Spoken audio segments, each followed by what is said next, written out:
Dan ketika off itu kadang-kadang malamnya itu ada gempa. Itu yang bikin itu. Kalau off malamnya ada gempa. Itu herannya di situ. Nah, ketika gempa di dalam masjid itu, kalau mereka berhamburan keluar, alhamdulillah tim ukhuwah nggak ada yang keluar, nggak ada yang lari. Ada bisa Al-Quran. Ini maaf. Beliau sendiri soalnya yang ngalamin, jadi dia merasa kayak seorang ngulang. Ini ada memang rada detailnya. Ketika ngangkat tadi memang ada situasi yang sulit, sangat sulit, seperti yang digambarkan Pak Wardo. Saya tuh kadang-kadang suka itu tuh karena saya waktu itu mungkin Amir, jadi saya bukan merasa mentang-mentang juga enggak, tapi saya silakan yang bisa dulu gitu. Itu saya pernah ngalamin 1 sampai 4 orang itu nggak sanggup. Karena dia sudah ngeluh duluan.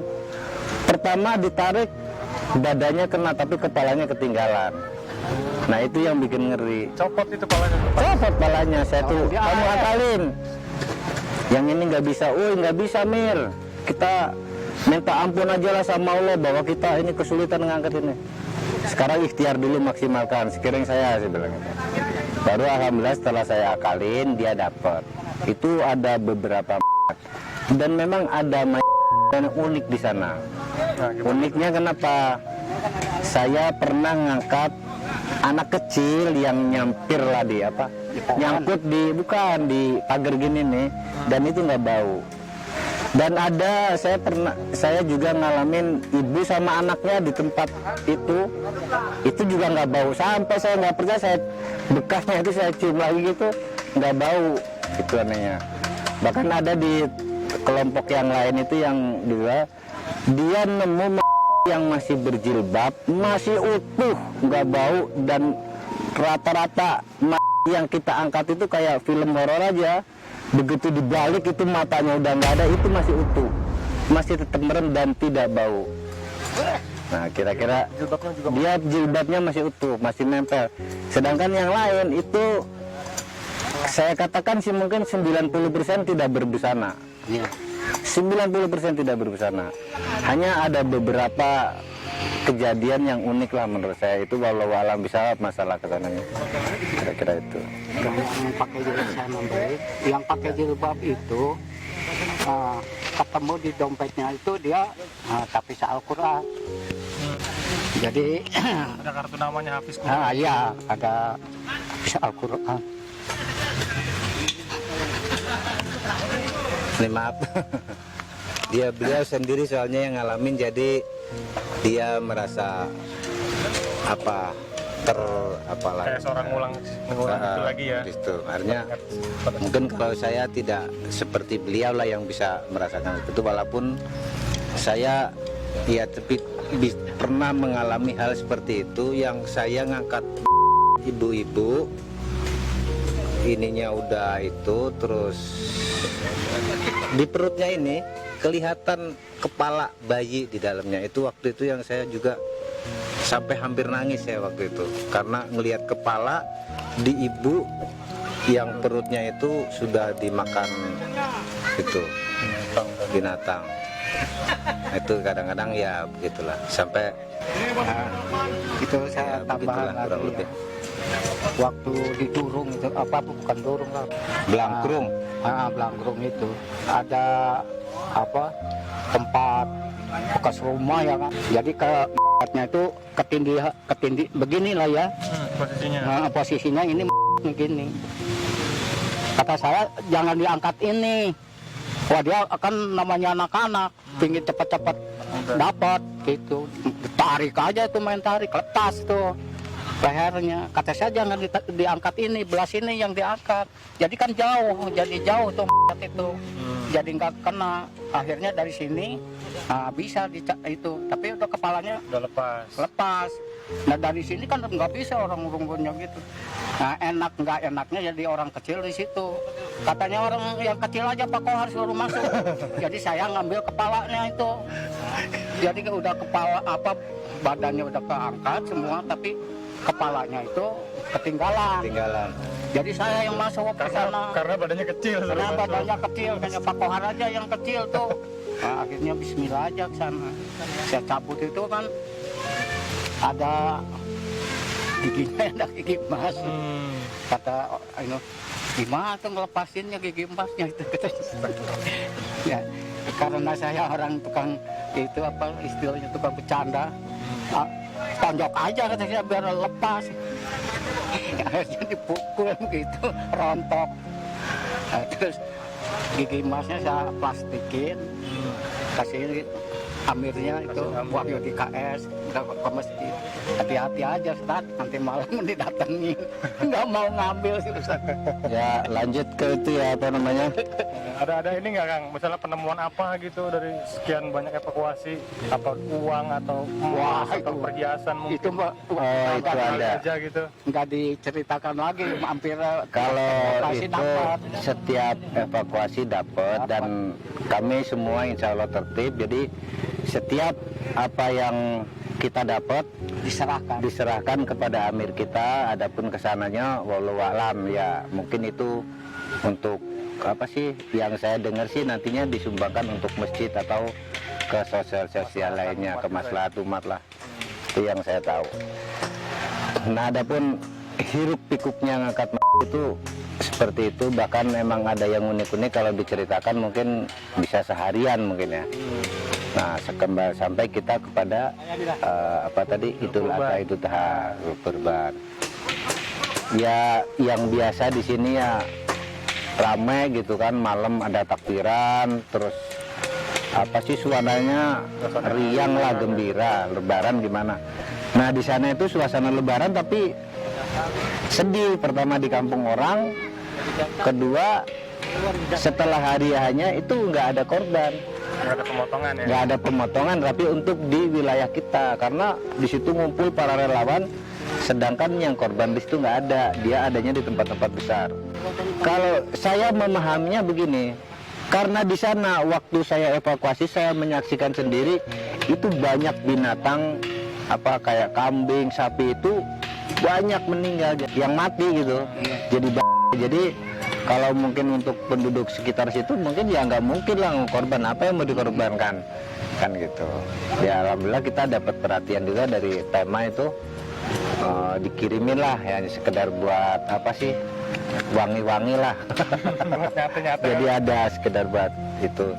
Terima kasih nih apa kepada ya masyarakat terutama Pema yang telah memberikan fasilitas kepada saya, ya saya ucapkan terima kasih. Sebenarnya itu waktu Idul Adha itu waktunya juga kita beda. Waktunya beda. Kita duluan. Oh karena udah sini. Iya, enggak, sebagian di sana juga begitu. Ada, enggak Banyak sebagian di sana yang merayakan lebih dulu daripada pemerintah waktu itu begitu. Ya kebanyakan ya itu yang kedua. Yang pertama itu ya sedikit lah, terutama kita. Ini Mbak Kohar sama Kang Tole ya. Ini kira-kira dari pengalaman evakuasi jadi relawan di sana. Ini kan sekarang udah mulai sepuh nih kan Mbak Kohar, Kang Tole juga udah sebagai orang tua, kira-kira ada pesan apa buat Subban, buat para pemuda yang sekarang masih aktif ya barangkali belum pernah jadi relawan, barangkali yang mungkin hanya sekedar ikut amal soleh biasa. Nah, mungkin ada pesan apa buat para Subban, para pemuda? Kalau apa namanya, sebenarnya pertamanya niat yang jelas, niat karena Allah dan ikhlas. Karena sehebat apapun dia, kalau tidak ikhlas, saya yakin nggak bakal kuat. Apalagi bau yang sangat menyengat, orang yang sudah terlatih sekalipun kalau jarang-jarang tetap aja nggak kuat, pasti pakai masker. Nah kita waktu itu nggak pakai masker, kenapa? Karena memang udah Allah kasih kelebihan itu, kekuatan itu, karena makanya kalau nggak ikhlas mah nggak bakal kuat itu. Makanya yang terutama itu niat karena Allah dan ikhlas, kuncinya di situ.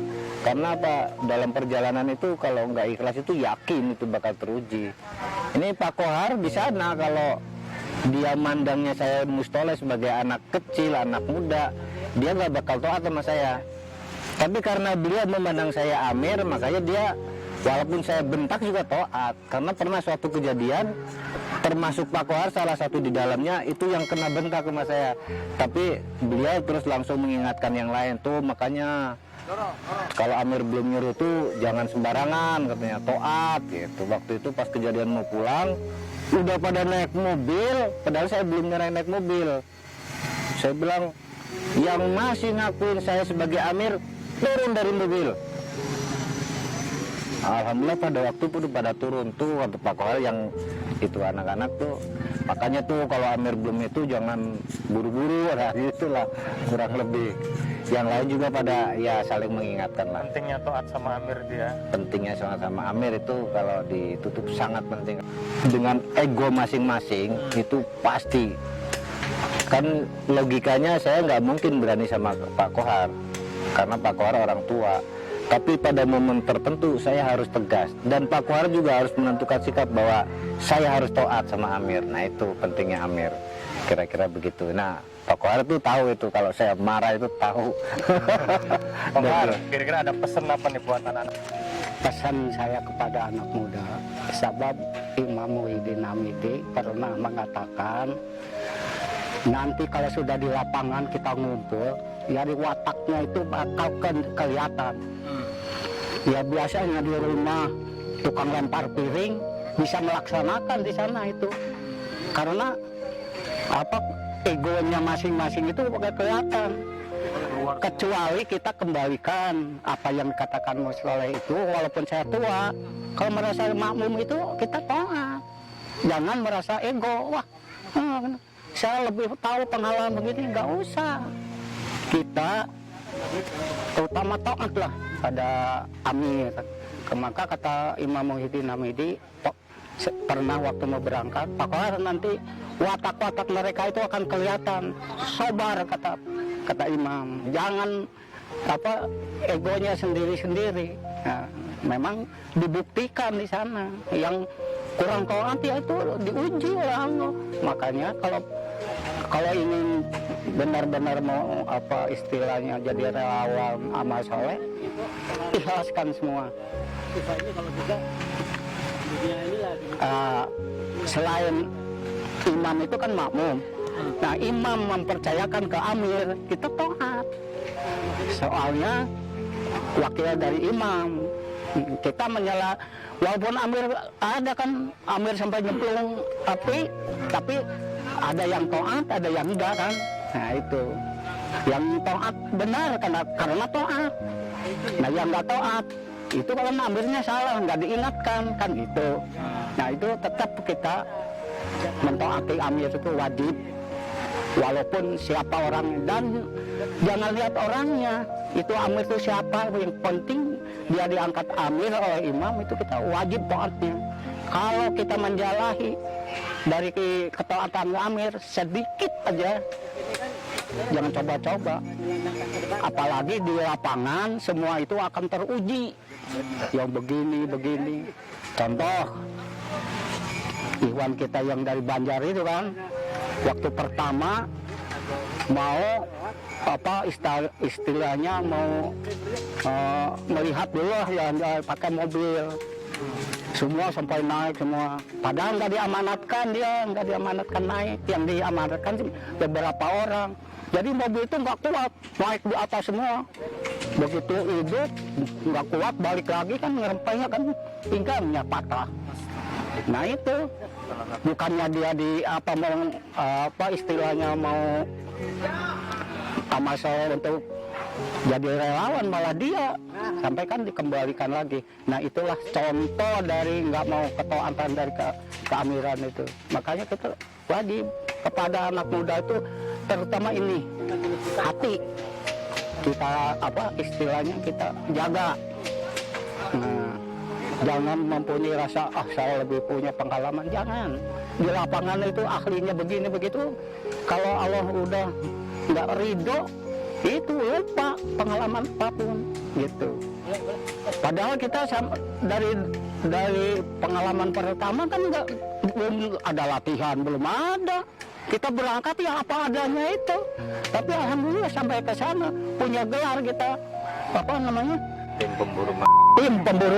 terus sampai punya gelar itu. Gelar itu yang ngasih dari orang sana. Iya, orang sana, bukan kita yang ngasih. Begitulah.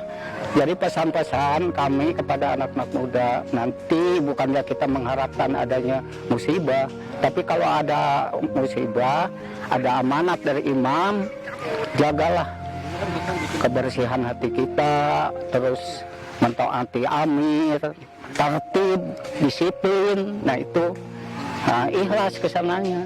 Kalau kita nggak mau disiplin, nggak mau tertib, nggak akan dapat keikhlasan gitu. Nah, gitulah. Kalau kita hidup di lingkungan markas ini, Iya, tertib taat sama amir di sini dulu. iya begitulah. Minimal. Minimal. Maka Saifuddin almarhum istilahnya bukan galak itu dulu, tegas. Kalau dia merasakan jadul, kalau amirnya lembek, nah gitu. Itulah dari saya sebagai orang tua. Ya, saya rasa udah cukup sih ya. Itu dari pengalaman yang berjalan tadi, memang ada konsekuensi kalau orang nggak taat itu pasti ada. Pasti akan teruji. Yakin pasti akan teruji. Kalau kita yang namanya itu kan masuknya khianat ya. Dalilnya kan man atau ani fakot atau Allah, man atau amiri fakot atau ani kan gitu. Itu yang pernah saya dengar itu. Apal dikit-dikit nah. Paman asani fakot asallah, paman asoni fakot aso amiri. Kira-kira itu yang harus ditanamkan kepada generasi yang berikutnya, kira-kira itulah. Cukup saya rasa ya. Kayaknya udah cukup lah dulu ya. Mungkin nanti kalau ada waktu lagi kita bisa bincang lagi karena waktu udah mau zuhur juga. Oh iya, kita sholat zuhur dulu ini. Ya, jazakallah Kang Toleh sama Abah Kohar atas pengalamannya, informasinya, mudah-mudahan bermanfaat buat kita semua. Ya, pemirsa Riasa TV, demikian obrolan kita, obrolan singkat, padat ya, mereview tentang pengalaman mereka ketika jadi relawan di Aceh pasca tsunami tahun 2004 ya. 2005. Tahun 2005 ya. Mudah-mudahan apa yang tadi disampaikan bermanfaat buat kita semua. Jazakallah khair atas perhatian Anda. Assalamualaikum warahmatullahi wabarakatuh. Waalaikumsalam.